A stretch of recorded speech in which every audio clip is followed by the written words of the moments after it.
I have hit rock bottom. I don't know where to go. It required me being honest and transparent that I needed help. I needed someone who could see things that I couldn't see. I needed a therapist. Our next guest, she's helping many women who once like herself to recover or to overcome life's obstacle, break free from bondage, and recover from life setbacks to keep their purpose in life. A wife, a mother, a God lover, TEDx speaker, philanthropist, and also known as Purpose Zeal Coach. She's gonna cover most of the story. I let her share her story later on. And also she's gonna uncover great tools for us having a victorious mindset in a more enthusiastic way. So let's all welcome Dr. Frances Ann Bailey. Hi, Dr. Frances. Thank you so much for being part of this show. How are you? I am wonderful. Thank you for having me. Thank you. Thank you. I know it's been like a while and finally we're doing it now. So let's get started. Yeah. So I always believe that every individual has a very unique story to share. And I'm pretty sure that most of our listeners or viewers right now are very interested in to know about the story of Dr. Frances, how everything started, like the transition from the introduction that who wants like herself, right? From life being, in a physical or psychological abuse and many more. I'll let you share the story. So share with us. I was that little girl who grew up in that two-parent home, always wanting a two-parent household. By the time I matured and got older, I met a guy who was about 7 years older than me. I married him, and I jumped into that relationship thinking that I was going to be able to show my parents I did it just like you did it. Like I have that two-parent household, and I'm doing great. Look what I learned from you guys. Well, unfortunately, it didn't work like that. Probably after about a year of being married, a little physical and psychological abuse before, but for the young girls out there that always think it's going to get better once I marry, I realize now I should have taken consideration of the red flags that were being shown at that time. However, about a year, it got a little bit more serious and I underwent domestic violence in that relationship very severely. That relationship caused me to rebuttal back a lot in my life. In return of me walking out of that relationship, I dropped out of college. I went into a state of depression. I went into suicidal thoughts, suicide attempt. I did a lot. I lost a lot. I even was to the point where I didn't have my daughter for a period of time because of the transition that I was going through. So I was that young girl who now had all the hopes, all the dreams, and it just seems like they were all thrown away in the trash. They were all gone. And where do you go from there? What is your purpose behind that? What is the purpose behind being up one day and down the next? It left me with so many unanswered questions of why did I have to go through that? And so that was the gist of the story. A little girl who had dreams and visions, and they just seemed to have been thrown away by dealing with a horrible relationship. Yeah, I'm pretty happy that seeing you right now sharing this story, it seems to me that it's been healed. Now, yes. From that transition to where you are right now, being the speaker, also coach. So how that transition happened, share with us. The transition happened first with me realizing that I had to admit that I was hurt in the transition. A lot of times when you lose everything, when you had dreams, you had goals, and you was accomplishing, and you was married, and the public eye see all these great things, it can be very prideful to admit I'm hurt. Your emotions can kick in and say, I have to go in self-defense and say that I'm okay, I'm all right. Yeah, I fell down. And it's okay to do all of that, because I stand here today, years later, saying it's okay, you can get back up. But I'm saying it from a place of wholeness. I'm not saying it from a place of denying that I need healing. So part of my healing process during that transition was being real about I am drastically hurting. I have hit rock bottom. I don't know where to go. It required me being honest and transparent that I needed help. I needed someone who could see things that I couldn't see. I needed a therapist. I needed a trainer. I needed God. I got my relationship back with God. So that was one of the major things I did in my transition, was I rekindled my relationship with Christ to be able to walk effectively in my healing. And so, but during that transition, definitely I had to take the fact that everyone saw me who I was and saw me down, and realized that I can't help that they see me here. They see me here, but I want them to see me get back up. And so in order to do that, I had to go through that transition of healing. Mm-hmm. Yeah. And what made you choose to be in a coach? And obviously, I guess being the speaker, it's because you have a wonderful story to share to everyone, to be inspired, being in the same situation. But why being a coach? I wanted to be able that when people lay out those transparent moments, as I was just saying, I don't want no one to just be my pity party partner, right? So when those come to me during that healing process and they're laying out those transparent thoughts and they're saying, I don't know what to do. I need help. I need this. I don't want to just say, yeah, I get where you're coming from. I wanted to be able to say, I am an answer. I am an answer for you. I am going to be able to walk you through and help you through and coach you through those same steps because I've been there before. So that's why I decided to be a coach instead of just a counselor. Is the same way, but I just was like, coaching is partnering with your clients. And I tell that to a lot of my clients. Counseling is you listen and you give them a blueprint, right? You could give some advice on which way they should maneuver based on what they said. But it's a difference than I just tell you what to do and you go do it yourself versus I partner with you. I lock arms with you. I become your accountability partner. I become your mentor, and I'm walking this thing with you while you're healing. And so that's what made me want to be a coach, because I wanted to actually lock arms with my clients. I love when you said that, partnering, because obviously, it's all about collaboration and partnering. When our clients commit 100%, we're gonna match that or even more than that, right? Absolutely. Absolutely. You mentioned about this victorious mindset. We covered that as well during our conversation before. So I want you to explain to us, what does victorious mindset mean? And to follow up that question is that, how would you think that it can help other people out there that currently in the victim of circumstances to heal or to overcome that feeling? So please share with us. Yeah. First, I would say to distinguish between the two of victorious and success. And success can be anything. People have their own definition of success. But I always say the problem and the issue comes in when people begin to substitute victorious for success. That's when the ultimate fall happens. So during the healing process, people may achieve certain things, such as like I did my degree, I went back and I got this, but the victorious mindset came in knowing that I was whole within, that I wasn't taking anything and filling the gaps. And then because I filled the gap of me being hurt, I never healed completely. I just took the wound and threw something in there, and it made me feel good for the moment.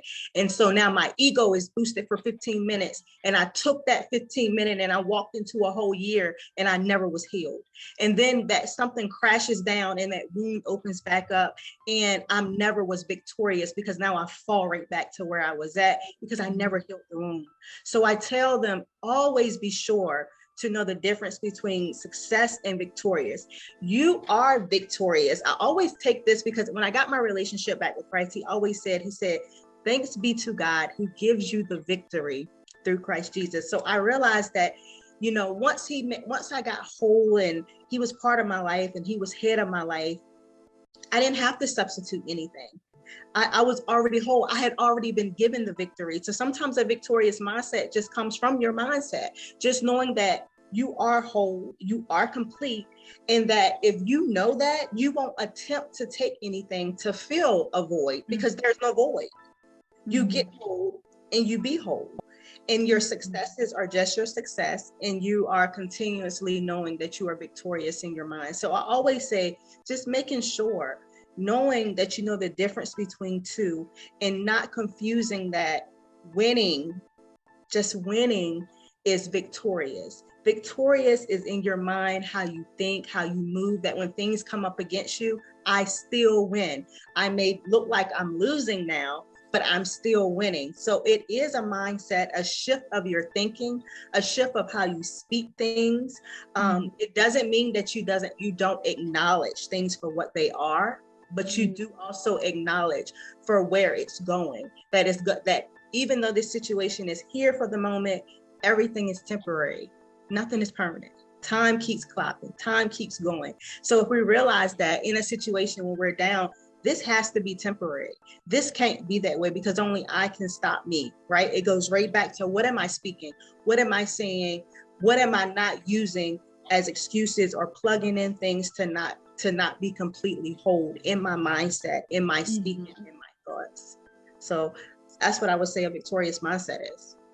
I love when you say about shift of expressing things, or shift of way of saying things, because I think we can be a victim on that circumstances whereby we talk negatively without consciously knowing that, right? Yes. And I think that also goes with the self-awareness. Yes. Right? If we slowly understanding and learning who we are as being, and then at least from there, in my opinion, we will know that we are winning even in small steps in every day. So my question to you, to follow up to that, we are aware, obviously, within us, we know how to step back and capture that negative thoughts. But for most, a lot of people, that because they have experienced on and on and on and on negative situations, they felt like, why? For those believers, why me, God? Why me, God? Do you think that I'm strong enough? I can't handle this anymore. So from that point, what will be your piece of advice if someone approach you? I'm totally mess. I don't know what to do. Can you give me piece of advice? Just one thing.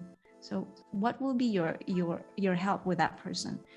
Absolutely. To just piggyback on what you just said about why not me, God, I remember a spiritual leader I had when I was going through something, and this wasn't even drastic. I was just going through something, and I said, why me all the time? And the leader said to me, why not you? Look at everything that you have overcome. You beat everything that comes towards your way. Why not you? You are the one cut for that. You are the one cut for that job. You are the one that is meant to be an answer. You are the one that people are looking at, So I would tell someone, so I didn't know if that would help someone or not, but for someone who come up and say, I'm just a mess, I'm just tired, I don't know where to start. The first thing I would say is to start stopping some things. So I want to look at the list of what's not helping you, what's not adding to you pushing forward. Is the negative talking not helping? So maybe we need some affirmations. Is it your circle, your surroundings? Who's in your circle? Who's around you? Who are the people that's in your, and I want to throw this out. A lot of people always say they have a circle. I always now say, who's in your corner? Corner matters. I rather have people in my corner than in my circle. So realize who's in your circle, your corner, and not in your circle for real. And find out, do you have a spiritual person or a mentor or a counselor or someone that can help you? Just start with what you don't have. Start with and stop with what's not helping. So start with what you don't have and stop with what's not helping you. And I think that'll begin to peel away the layers of moving forward in an effective way, because everyone's different. So I couldn't just shoot out one answer and say, you need to go see this person, you need to go talk to this person. I would just say, look at what's not helping you and eliminate. A process of add and elimination, and then look at what you need and begin to start that. And it's the same as if, what would you, and it's the same thing. What would you say if you was on the other side and you had that same person to come and tell you, you know, I'm tired of sitting in this job and they're working me to death and I can't move anywhere because I don't have the education. What would you tell that person? Go back to school, get the education. Sometimes we can become so accustomed and get so used to our complaining that it becomes the normal and we don't realize. So I would say also, well, make sure you have a good accountability partner around you, someone who can tell you like it is and tell you what you need to hear and not what you want to hear. Because what we need to hear is what's going to push us, right? And sometimes people see things, and just be ready to take the constructive criticism.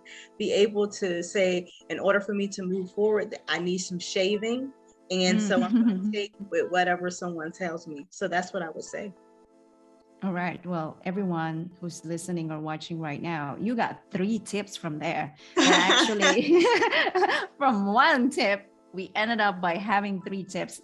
I will just going to repeat that. So basically, you're just going to eliminate what's not helping you and pretty much start what's going to help you, and also find accountable partner that will help you really, as what Dr. Francis said, shave. Yes, or shift you to the person. So I love that. Thank you. It's very helpful. And I love how one thing that I've learned today, something new, is that understand, or what did you say again about who is your corner? Yeah, it's not about who.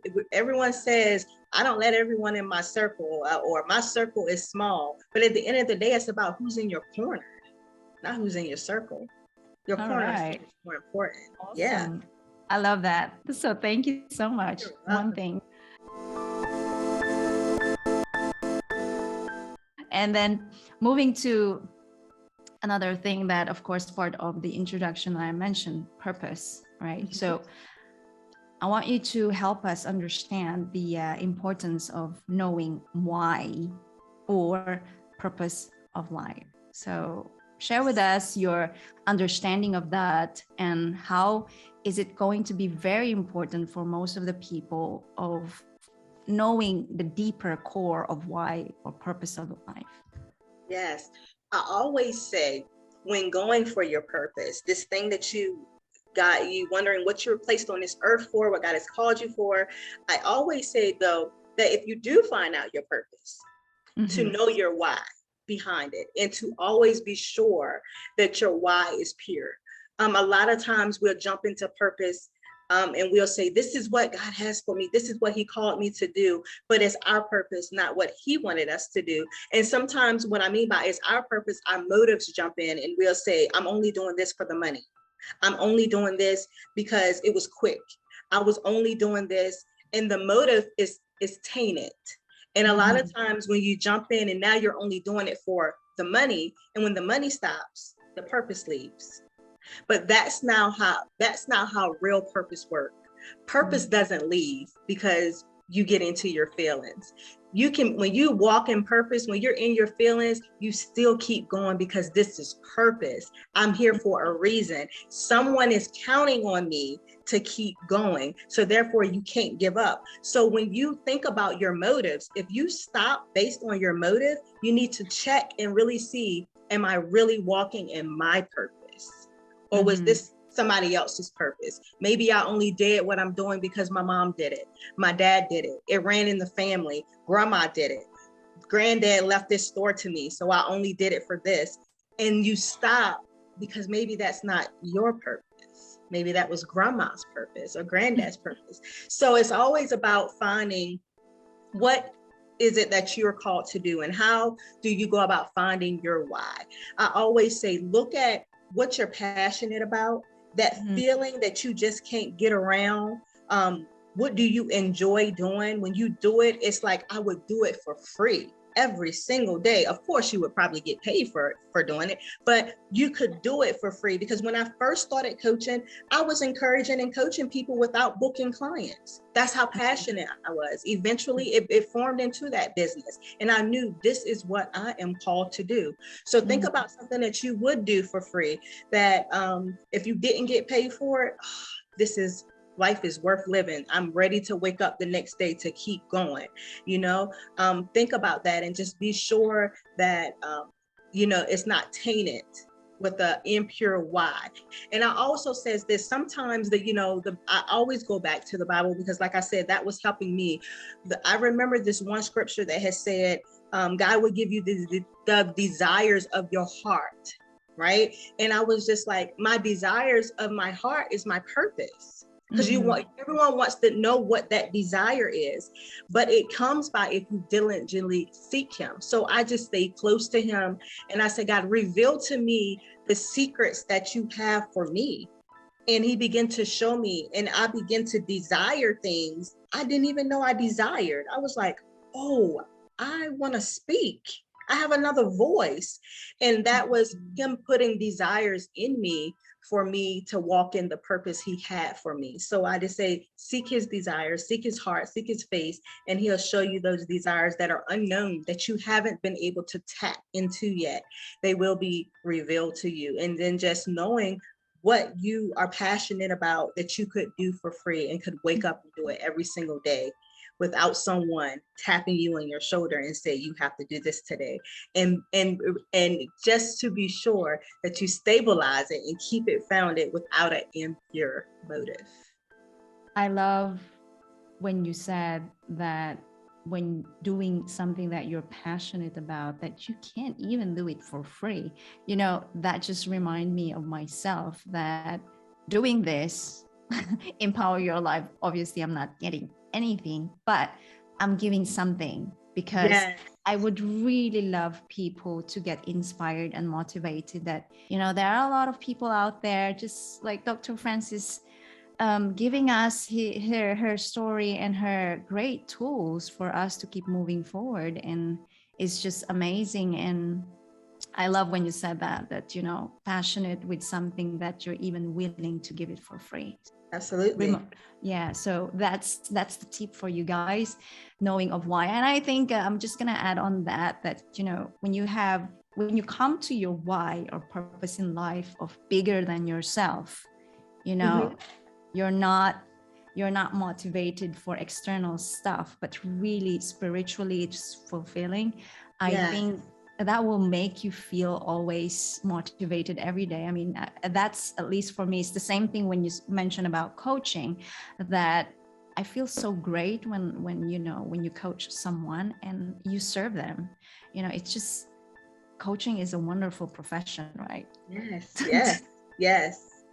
So what can you say about that, of having a purpose in life, or your why is bigger than yourself? Do you agree on that? I do believe that your why is bigger than yourself. And, just finding that why, when you see other people smile and other people being free, like you were saying, just the fact of serving. And, that's the greatest level of leadership, serving others. And a lot of people think it's just delegating or telling another person what to do, but it's literally serving another individual. And so sometimes serving in itself is a good why. You can never, you just can't go wrong with having that as one of your whys. I just want to serve. Because I believe that as you give, it'll come back to you in different ways. You may pour out, for like you said, you're doing this without having, getting paid or whatever. But when you pour out, you have just poured into an individual, and it could be someone that could come along and want to put free gas in your tank or anything like that. It's little stuff that it'll come back in another way, or someone to come and encourage you when you're the one that's always encouraging others. So I think part of knowing your why too is not, like you said, looking for the external things, but thinking about the little things that happen and come that, that fulfill us internally, because you don't want to have so many tangible things and not fulfilled on the inside. You're walking around with a lot of degrees and money and this and that, and you have no peace. You're walking into purpose every day, not even whole. So how are you effectively serving? So that's why it's also important to, as you were saying, to just, think about too, when you're serving, being filled spiritually, that I am walking in and doing what I'm called to do, and you will be constantly filled to be able to pour back out. Amen to that. Love it. Yeah. So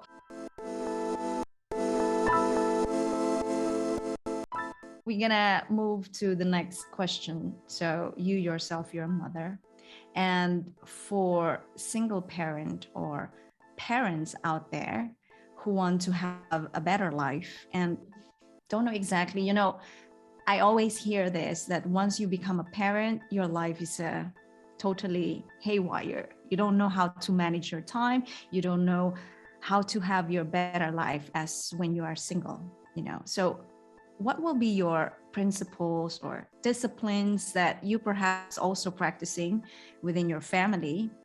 It can be like principles or practices, those from single parent or parents having young kids, and then for kids like yours. I think yours is a little bit bigger now, right?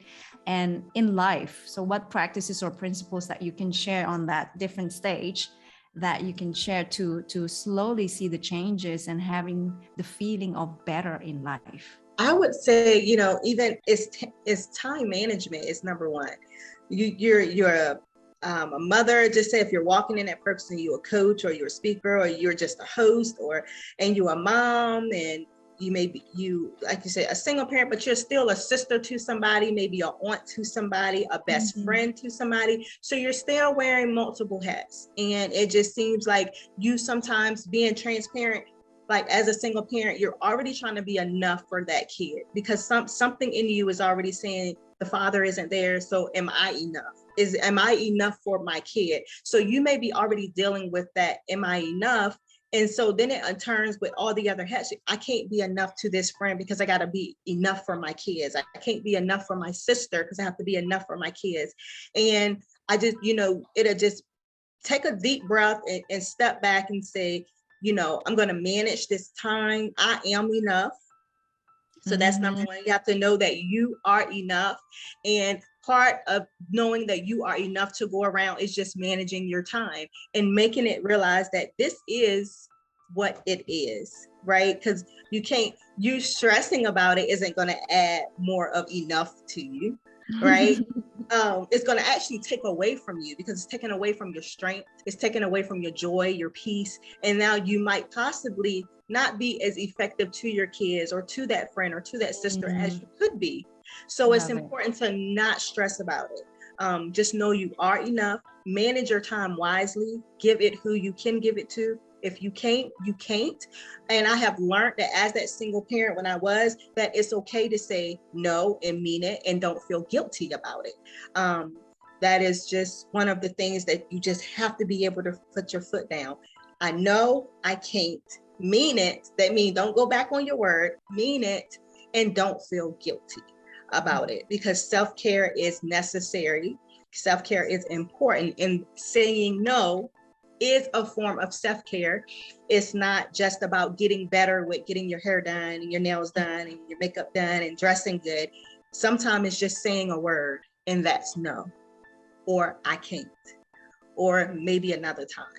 And just knowing that behind that no, behind that I can't, you're still enough. Oh, love it. I love it.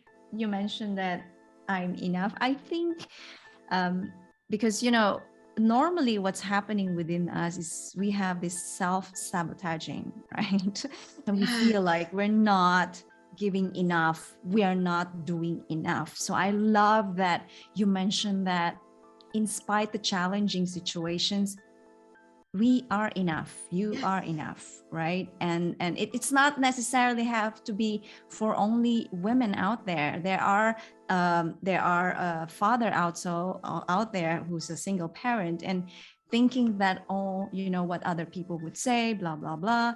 And knowing that you are enough and saying no is a form of self-care and mean it and not being guilty about it. And that's already it might be, you know, huge step, maybe perhaps in the taking a bit by bit step would be practicing I'm enough, I'm enough, I'm enough, I'm enough.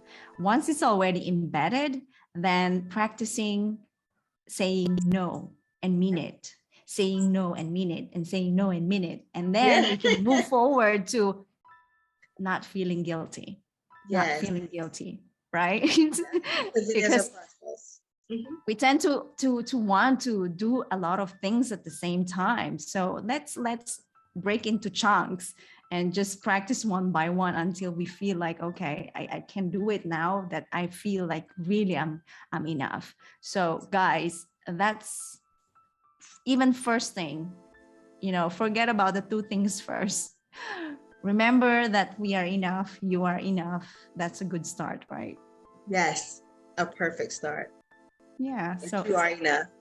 And the rest will fall into play. Because when you realize, when you make the mindset shift of I'm enough, it's going to change your whole perspective and everything else is going to line up, you know? So you'll be able to know, like, it's not, I won't stress because I'm enough. I can say no because I'm enough. I don't have to feel guilty. I'm enough. You know, it's going to, like, when the enough really settles in, like you said, in the mindset hits where you internally know I am really enough, the rest will follow, because our actions follow by what we believe about ourselves. If we think we're a failure, we don't go try to achieve the goal. When we think we're a winner, we get up, we fall down, we get back up, we fall down, we get back up, because we like, I don't give up. We'll say it too. I'm not a quitter, you know? So our actions line up with what we think about ourselves. So the rest will fall into place when you believe that you are enough. Oh, God. That is enough. Thank you. Thank you for saying that. You know, that just reminded me of my my profile background, you know, which I believe. When you believe and you focus and you said it right, you know, action will take place. Yes. So hallelujah with that. So guys, remember to believe. It's I truly agree with you 100%, or more than that. We have to believe within ourselves, because again, when we don't believe to ourselves, who's going to believe us, right? Absolutely. That's right.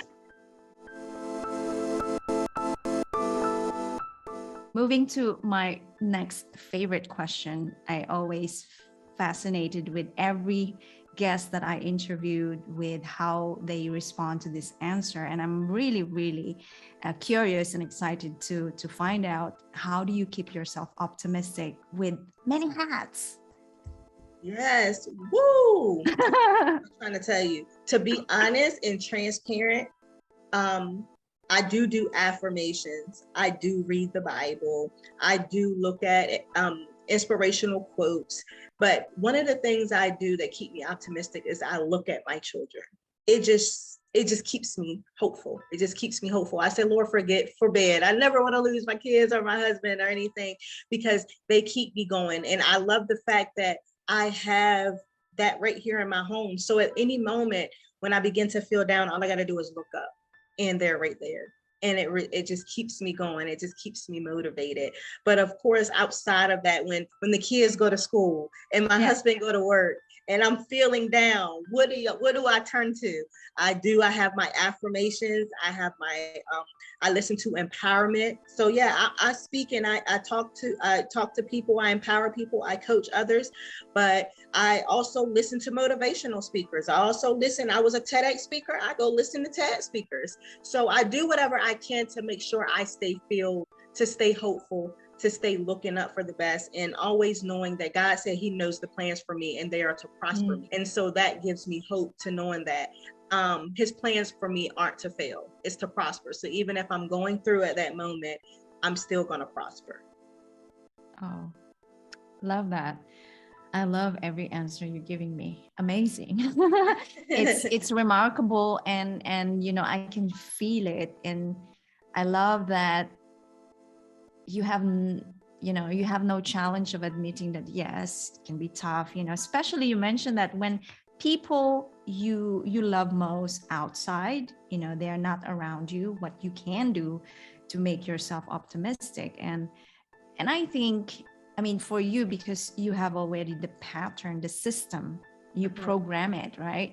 That when you feel like you're having that um, place whereby feeling not enough or feeling negative, and you know how to capture that, and you know how to shift that, and you know what can help you, like listening to TEDx speakers, also listening to empowering videos, and also, of course, coaching is another way, really, like keeping us very optimistic as well, because we're serving, and other things that can be helping you to keep optimistic. Now, for other people out there that have yet to create that program or system, like they don't know what is affirmation, they don't know what TEDx is, they don't know all of these things, and where can they start to feel optimistic?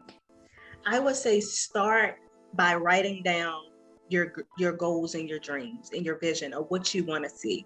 So I would say start by writing down how you want to feel.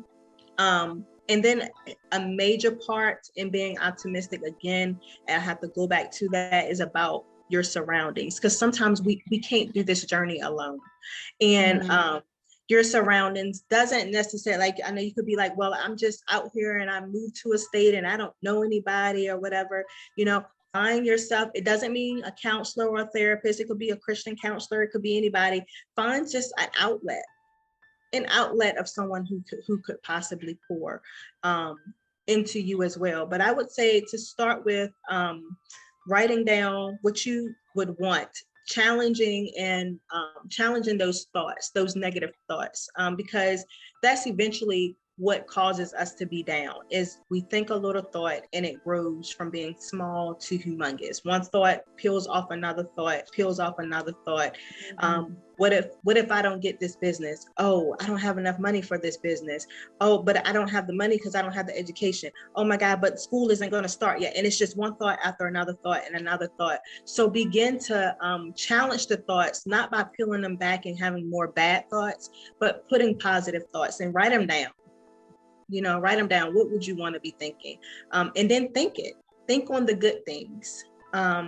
We do have a right, and we can control that, because it just seems more normal to our flesh, to our bodies, to our emotions, to pull our emotions with our thoughts. Our emotions, just like I was saying, will line up with what we're thinking, but we have to learn how to kind of separate it and say, I'm thinking this, but I'm not going to allow this to make me go down like this. I'm not going to allow my emotions to follow suit like this. So I'm going to think on what should I be thinking about, and then I'm going to think on the good thing and have those emotions line up with the good thing.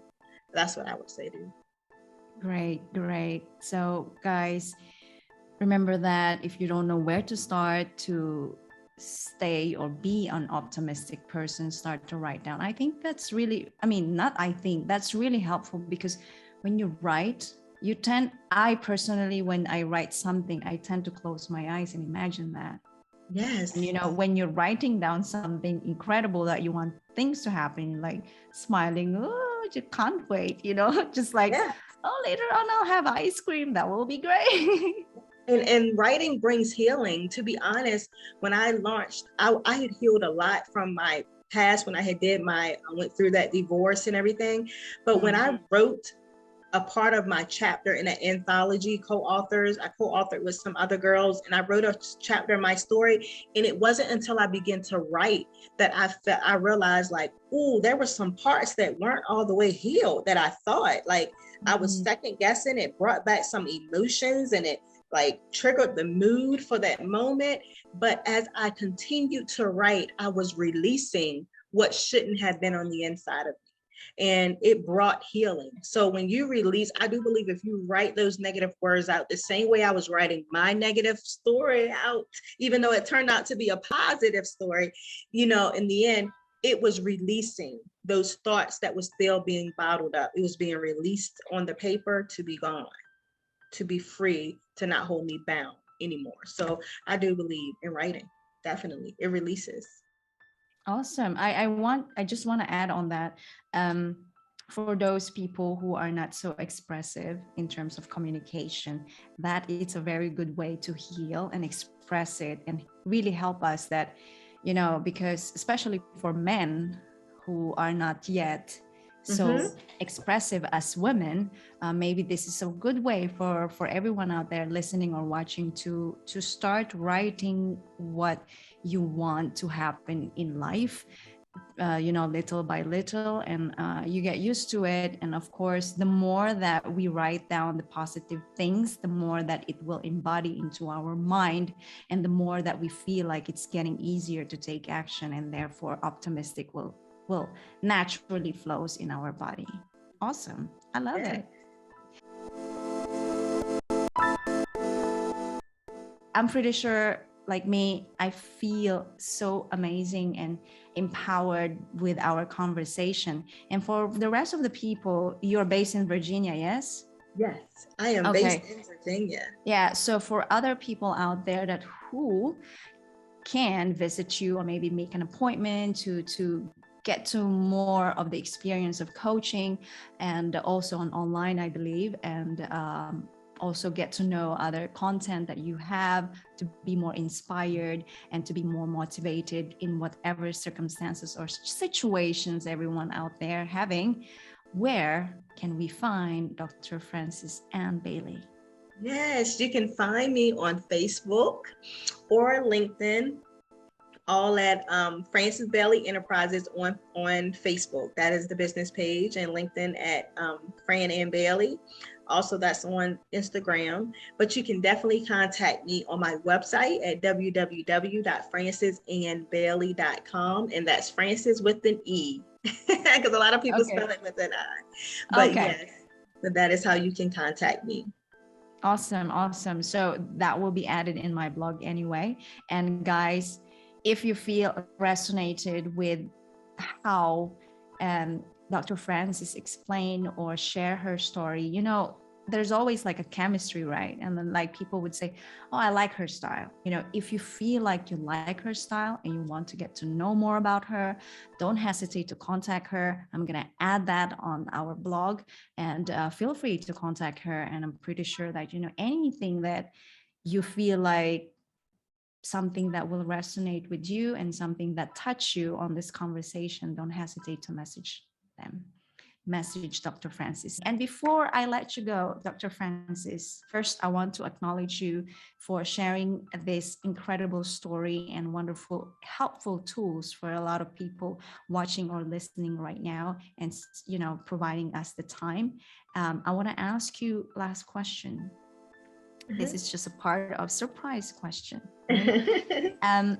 For a professional, not having this happiness or fulfillment within him or her, but she or he doesn't know how to shift because of the environment that he or she's comfortable at. But she's or he's inside feeling empty and just want to sort of how to get out of that feeling, to feel fulfilled. Because, when we are getting older, getting matured, we tend to feel like I'm feeling empty, but you just don't know how to get out of that. If you are in that environment, and it's so funny that you just say that, you asked that question, because I literally just transitioned from being in an environment where I was there, but I just knew it was just time for more. It was just time for more. And one of the things I had to do was really realize and brace in and really bring in the true definition of self-love. Sometimes we are in certain situations or environments because of obligation. And we let obligation overtake everything. Your growth, your healing, your power, your authority, just you as a person. So I would say is to let go of the obligation of whatever else that is tied to, and tap into self-love, true self-love, and obey yourself, obey your thoughts, obey what your feelings are telling you and shift and move. The transition will be uncomfortable, but that's what growth is. If you're uncomfortable, you're growing.